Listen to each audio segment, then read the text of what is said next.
ఆ జగనన్న ప్రభుత్వం వచ్చిన తర్వాత ఈ 5 సంవత్సరాలు మీరు లెక్క తీస్తే ప్రతి అక్క చెల్లెమ్మకు కూడా ఇన్ని పథకాల ద్వారా ఇన్ని లక్షల రూపాయలు వాళ్ళ బ్యాంకు ఖాతాల్లోకి జమ అయి ఉన్నాయి. ఇవన్నీ జరిగేది కేవలం ఒక్క జగనన్న ముఖ్యమంత్రిగా ఉంటే మాత్రమే జరుగుతాయి అన్నది మాత్రం మనసులో పెట్టుకోండి. కాబట్టి వాళ్ళు ఇచ్చే డబ్బులు 2000 ఇచ్చినా 3000 ఇచ్చినా వద్దనొద్దండి, ఆనందంగా తీసుకోండి. కానీ ఓటు వేసేటప్పుడు బటన్ నొక్కేటప్పుడు మాత్రం ఖచ్చితంగా గుర్తుపెట్టుకోండి, రామిరెడ్డి అన్నకు ఓటు వేస్తేనే జగన్ ముఖ్యమంత్రి అవుతాడు అన్నది మాత్రం గుర్తుపెట్టుకోండి. కాబట్టి జగన్ ముఖ్యమంత్రిగా చేసుకోవాలి అనంటే రామిరెడ్డిని ఎమ్మెల్యేగా ఖచ్చితంగా గెలిపించుకోవాల్సిన అవసరం ఉంది అన్నది మాత్రం గుర్తుపెట్టుకోండి. పేదవాడి భవిష్యత్ మారాలన్నా, అవ్వ తాతలకి ఇంటికి పెన్షన్ వచ్చి ఇవ్వాలన్నా, అక్క చెల్లెమ్మల కుటుంబాలు బాగుపడాలన్నా, ఆ అక్క చెల్లెమ్మల పిల్లల చదువులు గొప్పగా కొనసాగాలన్నా, రైతన్నల ముఖంలో చిరునవ్వు కనపడాలన్నా, వ్యవసాయం ఒక పండుగగా జరగాలన్నా,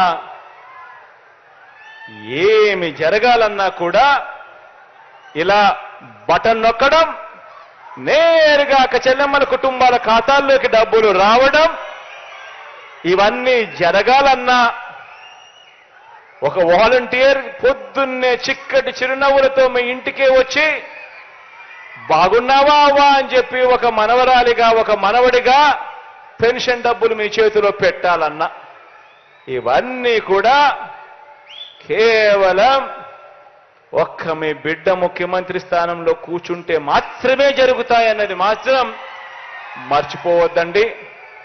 పొరపాటు జరిగిందనంటే ఇక బటన్లు నొక్కడం, మీ ఇంటికి నేరుగా వచ్చే కార్యక్రమానికి తెరమరుగుపడుతుంది.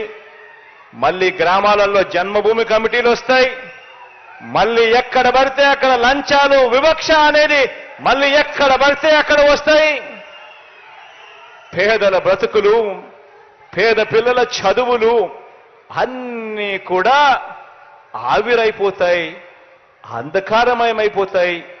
పేదల భవిష్యత్ బాగుపడే పరిస్థితి నుంచి పూర్తిగా అన్యాయమైపోయే పరిస్థితి ఉంటుంది అన్నది మాత్రం ఖచ్చితంగా అందరూ కూడా గుర్తెరగమని చెప్పి సవినయంగా కోరుకుంటూ ఇక బటన్ నొక్కే కార్యక్రమానికి శ్రీకారం చుడతా ఉన్నాను.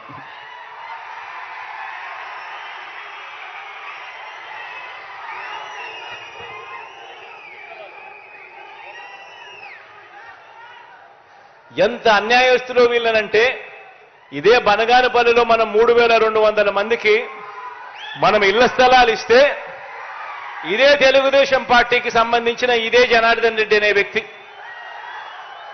ఏకంగా కోర్టుకు పోయి చంద్రబాబు నాయుడు గారు కోర్టుకు పోయి వీళ్లకు ఇళ్ల స్థలాలు ఇస్తే ఎక్కడ జగన్కు మంచి పేరు వస్తుందో, ఎక్కడ రామిరెడ్డికి మంచి పేరు వస్తుందో అని ఏకంగా ఇంటి స్థలాలు ఇవ్వకూడదని చెప్పి కోర్టుకు పోయి కేసులు వేసి అడ్డుకుంటా ఉన్న పరిస్థితి కూడా ఇదే బనగానపల్లిలోనే మనకు కనిపిస్తా ఉంది.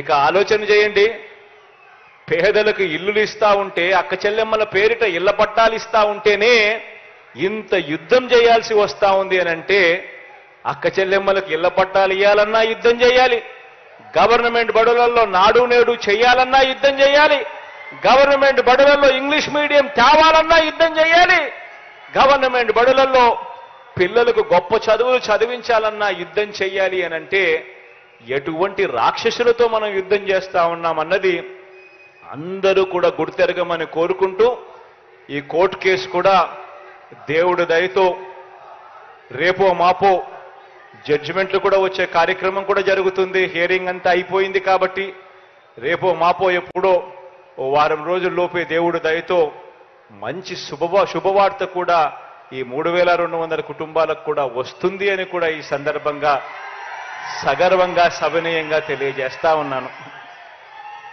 మంచి జరిగిచ్చేదానికి ఎప్పుడు మీ బిడ్డ మీకు అండగా తోడుగా ఉంటాడని తెలియజేస్తూ సెలవు తీసుకుంటా ఉన్నాను.